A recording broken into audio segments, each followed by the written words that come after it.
오늘 이 말씀을 가지고 발을 씻겨라 하는 제목으로 은혜를 나누고자 합니다. 우리 사람들이 살아가는 데서 보면은 자기의 어떤 그 기준점 아니면은 자기가 지향하고자 하는 목표를 가지고 살 때 나에게 어떤 그 선생님이 내가 바라보는 목표에 대한 그 스승님을 한 사람씩 마음에 정하고 살아가는 모습을 봅니다. 여러분들은 어떤 분을 스승으로 모시고 살고 싶습니까?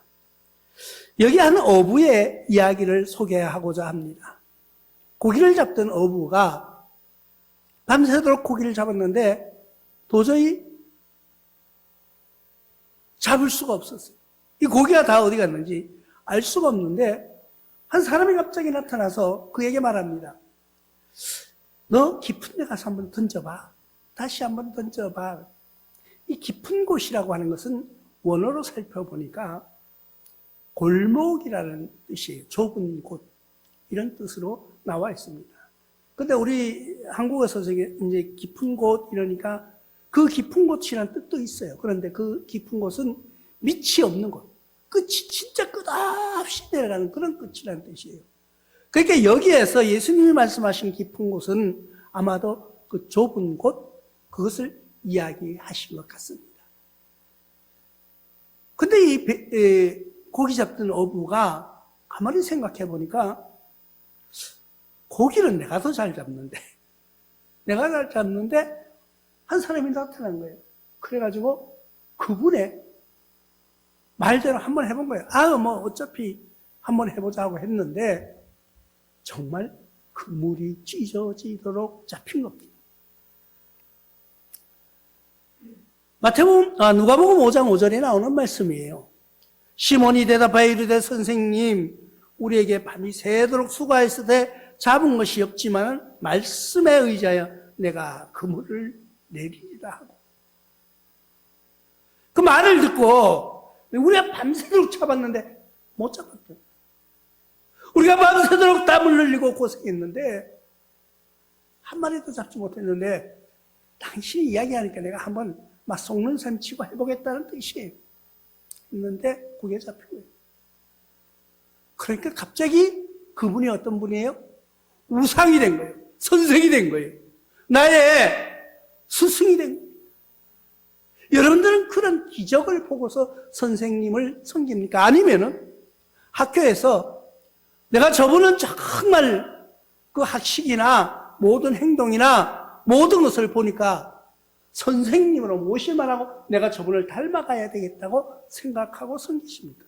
여러분들이 누구든지 간에 그런 기준점을 하나 두고 한 사람씩의 어떤 나의 선생 되시는 분이 있다고 우리는 알고 있습니다.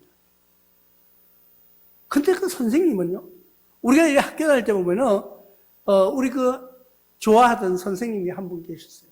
근데 그분은 이 걸음걸이가 조금 이제 이상해요. 근데 그 선생님을 볼 때마다 그 선생님이 좋으니까 우리는 따라가면서 그 사람 걸음걸이도 흉내냈던 그런 것이 한번 생각날 때가 있어요.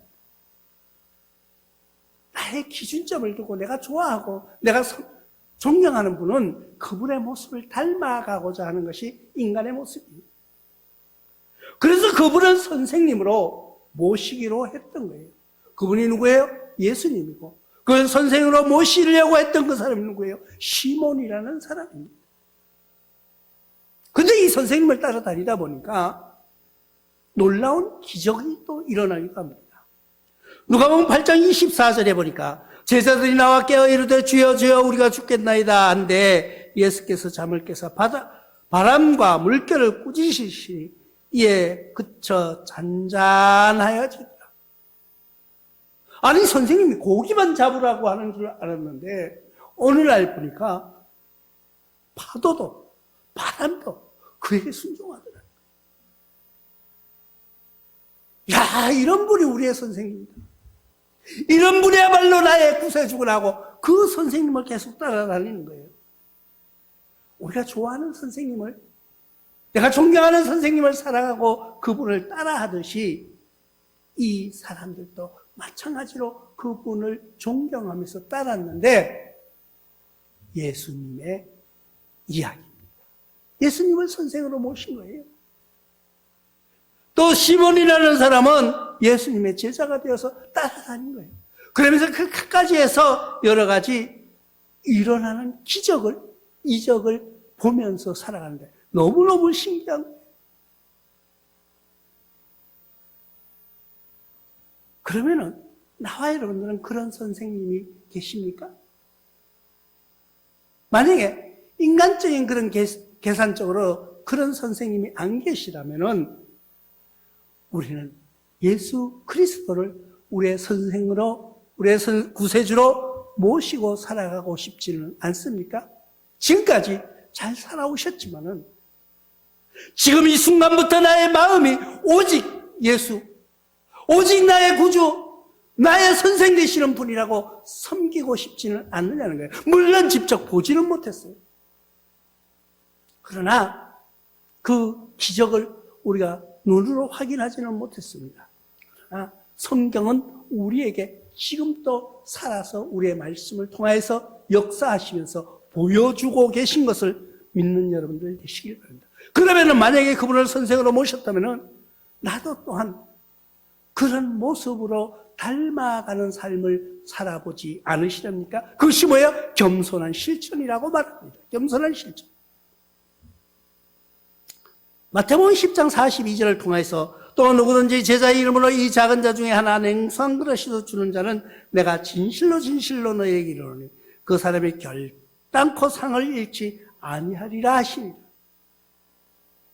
우리는 누구에게도 이렇게 선을 행할 때 아니면은 누구에게 뭔가를 할 때 내 이름으로 하는 것이 아니라 누구의 이름? 나의 선생님 이름으로 하는 거예요.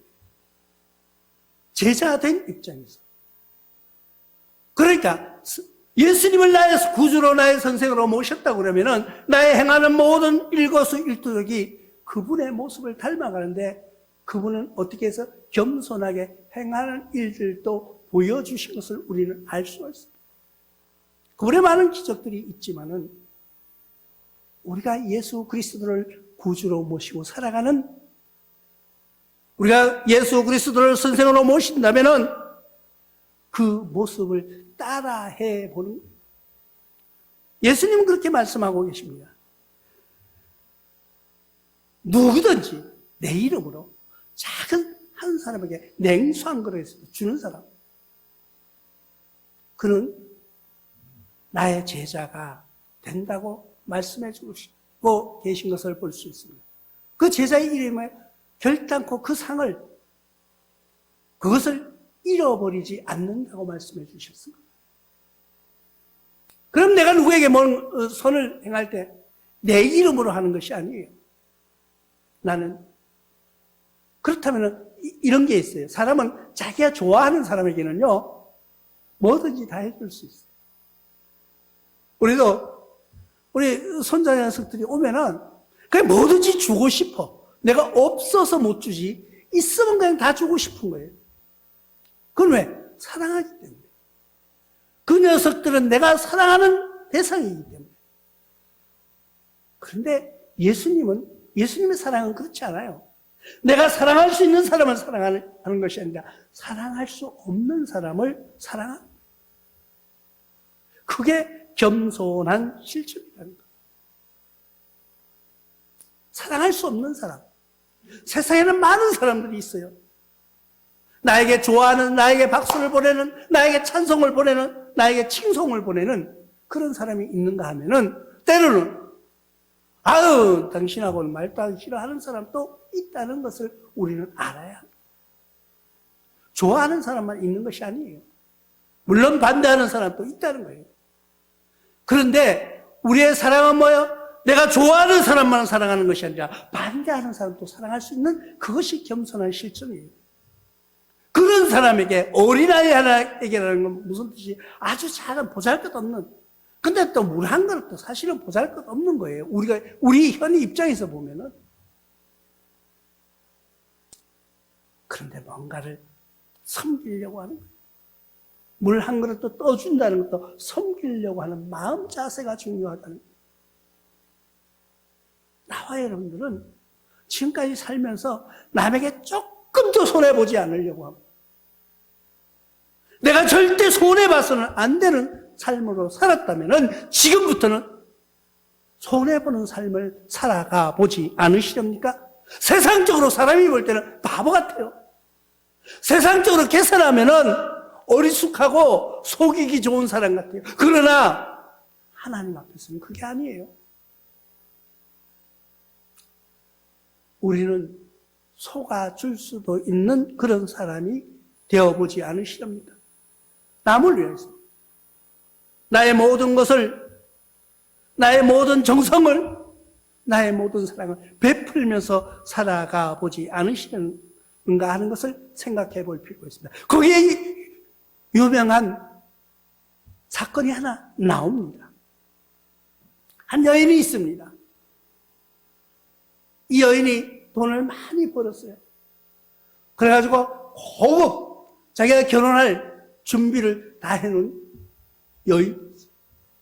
그런데 예수님이 오신다는 말을 듣고 이 여인이 흥분하기 시작합니다. 마음이 우리가 어떤 그런 무슨 내가 어떤 일을 하나 나의 인생의 중대한 결정을 한다 그러면요 잠이 안 와요. 내가 뭔가를 하나 내일 어떤 좋은 일이 있다 그러면요 오늘 저녁부터 막 가슴이 두근두근하고 그렇지 않습니까? 이 여인이 그런 여인이 하나 있었습니다. 이 여인이 예수님이 오시는데 자기의 전 재산을 쏟아부은 거예요. 예수님 앞에 가서 자기의 모든 것을 쏟아놓은 거예요. 누구예요? 마리아라는 여자입니다. 마리아는 지극히 비싼 향유 곧 순전한 나더 한 그릇을 가져다가 예수의 발에 붓고 자기의 머리털로 그를 발을 닦으니 향유 냄새가 집에 가득하더라. 요한복음 12장 3절의 말씀입니다. 이 향이 그냥 싸구리 향이 아니에요. 300데나리온이라고 한다고 말합니다. 이것을 본 유다가 증명해 주는 거예요. 야, 네가 그것을 팔아가지고 가난한 사람을 도우면 얼마나 많이 도울 수 있는데 그걸 여기다 허비하느냐고 그렇게 말하는 모습이 나옵니다. 근데 예수님께서는 아니라고 말씀하시는 거예요. 우리가 세상을 향하여서 나의 손해보고 예수의 이름으로 모든 것을 헌신할 때 내가 손해보는 것 같지만은 아니라는 걸 분명히 예수님께서 말씀해주고 계시다는 것을 기억하는 여러분들 되시길 바랍니다. 나와 여러분들의 삶 속에서는 어떤 것이 중요하고 어떤 것이 가볍게 여겨야 될지를 분명히 판단해야 됩니다. 세상 사람이 보던 그 향유, 이 여인에게는 가장 귀중하고 가장 값비싼 거였어요. 이 여인은 말로 표현할 수 없는 아주 귀중한 이것을 예수님이 오신다는 소식을 듣고 그에게 다 쏟아 부은 거예요.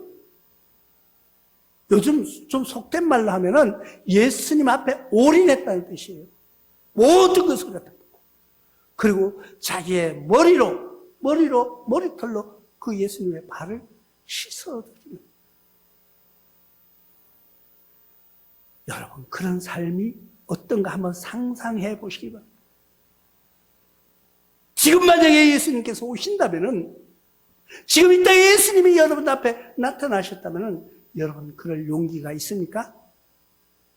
아니 예수님 구원하시는 구원이시고 나는 아파트 팔아가지고 절대 못해요. 내 예금 통장에 있는 거 다 예수님 앞에 쏟아볼 자신 없습니다. 그럴 분들이 많이 있을 거예요. 그러나 이 여인은요 예수님 앞에 올인한 거예요.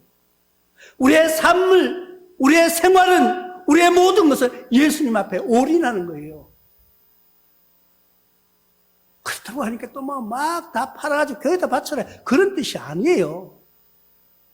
말을 들으면은 조금 이렇게 다 걸러서 들어야 되는데 아주 삐딱하게 듣는 사람도 있다는 거예요.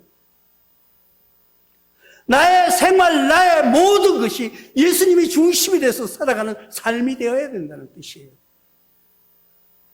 나중에 뭐 일어나는 부수적인 거는 그냥 내 놀이터고 내가 살아가는 거 모든 것, 그러니까 모든 것이 예수님 앞에서 결정이 먼저 되고 난 다음에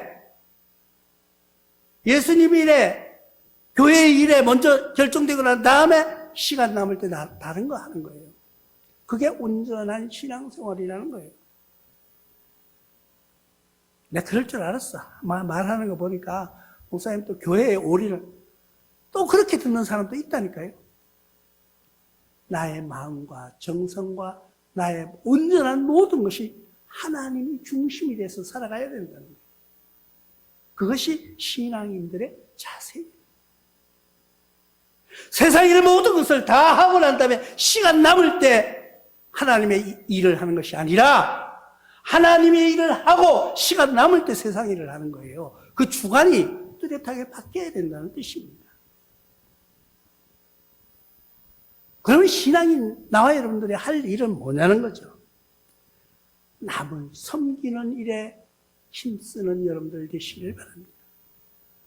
남을 섬기는 생활, 남의 부족함을, 나의 연약함을, 남의 어려움을 내가 힘이 된다면 내가 받침돌이 돼주는 거예요. 마가복음 10장 43절로 44절에 이렇게 말씀하고 있습니다. 너희 중에는 그렇지 않을지니 너희 중에 누구든지 크고자 하는 자는 너희를 섬기는 자가 되고 너희 중에 누구든지 으뜸이 되고자 하는 자는 모든 사람이 종이 되어야 한다. 내가 남 위에 서서 군림하려고 생각하지 마세요. 남을 정복하고 짓누르면서 내가 그 사람들을 다스리려고 하지 마세요. 내가 겸손하게 낮아져서 그 사람을 다스리다 보면은 그 사람들이 스스로 나와 여러분들을 높여주신다는 거예요. 내가 높으려고? 너는 내 밑이야? 그런 마음을 버리고 내가 먼저 섬기는 여러분들이 되시길 바랍니다. 그러면요, 이웃사랑이에요. 그걸 어떻게? 이웃을 사랑하면서 실천하는 거예요. 이웃사랑의 실천. 내 세상에 이 세 사람 중에 누가 강도 만난 자의 이웃이 되겠느냐? 이르되 자비를 베푼 자이니이다. 예수께서 이르시되 가서 너도 이와 같이 하라 하시니. 누가복음 10장 36절로 37절에 나오는 말씀인데 이거는 여러분들이 너무나도 잘 아는 강도 만난 자의 이야기입니다. 강도를 지나가던 사람들이 만났어요. 지나가는 사람이 강도를 만나서 그냥 강도만 만나서 돈만 뺏긴 것이 아니라 맞아가지고 아마 이 많이 이제 반항을 했던가 봐요. 그런데 이 지나가던 사람들이 다 그냥 지나갑니다. 하나님을 믿는 사람도 믿지 않는 사람도 보면은 비켜서 지나가는 거예요. 근데 그 중에 지나가던 한 사마리아 사람이라고 말합니다. 근데 그는 세상 사람들이 천대시하는 그런 사람. 대우도 못 받는 그런 사람. 지나가다가 그 사람을 구해주는 것을 이야기하는 거예요. 많은 사람들이 지나갔는데 그걸 구해준 사람이 친구라는 거예요. 그럼 나와 여러분들은 이웃을 위해서 어떻게? 그런 사랑의 실천을 해주는 거예요. 이웃의 친구가 되어주는 거예요. 이웃의 동료가 아픈 상처를 들어줄 수 있고 내가 힘이 된다면 도와줄 수 있는 여러분들의 실천이 필요하다는 거예요.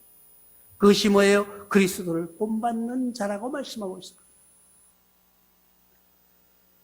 요한복음 13장 14절 오늘 말씀 중에 보면은 내가 주와 또한 선생이 되어 너희 발을 씻었으니 너희도 서로 발을 씻어주는 것이 옳으니라. 예수님을 다 선생님이라고 모셨어요. 예수님을 다 선생님이라고 따라다녔어요. 주여 주여 하면 따라다녔어요. 그런데 예수님께서 제자들을 불러놓고 그들의 발을 씻겨주신 거예요. 발을 씻긴다는 것이요. 야, 일어서봐. 발 들어. 이렇게 서가지고 발을 씻기는 것이 아니에요. 발을 씻는 사람은 앉아 있고요. 발을 씻기는 사람은 그 사람 앞에 무릎을 꿇고 앉아서 발을 씻겨줍니다. 우리 예전에 그거 한번 해봤어요. 교회 학교에서. 저희 학교에서 이제 교사할 때 엄마들 다 오라 그랬어요. 엄마들을 오시라 그래가지고 그때 무슨 행사 하여튼 뭐 어버이 주일인가 하여튼 그럴 때예요. 학생들하고 앉아가지고 놓고 선생들이 또 아이들이 엄마 발을 씻겨주는 거예요. 근데요, 아무것도 아니잖아요. 발 씻겨주는 거 어쩌면은. 근데 그 엄마들이 갑자기 울기 시작하는 거예요. 아무 말도 안 했어요. 그냥 발만 씻겨줬어요. 근데 울더라고요. 왜 그랬을까요? 여러분들이 남 앞에 먼저 서서 지시하고 지도하려고 하지 마시고 무릎을 꿇고 겸손하게 발을 씻길 수 있는 그런 분들이 되었으면 하는 바람인 것입니다. 아유, 나는 못해요. 내가 어떻게 남의 더러운 발을 씻겨요?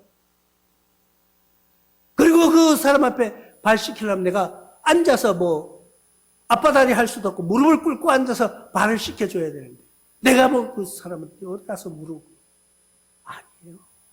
예수님도 하셨잖아요. 선생님도 제자들을 위하여서 제자 앞에 무릎을 꿇고 발을 씻겨주신 예수님. 나와 여러분들이 그분을 구주로, 나와 여러분들이 그분을 선생으로 모신다면 못할 것 없어요. 선생님도 하셨는데. 나와 여러분들은 먼저 우리의 신앙을 회복시키기 위해서 남 앞에 먼저 무릎 꿇을 줄 아는 신앙인의 자세가 되어 있는, 그리고 그들의 발을 씻길 수 있는 마리아 같은 그런 신앙으로 승리하는 여러분들 되시기를 주님의 이름으로 축원합니다.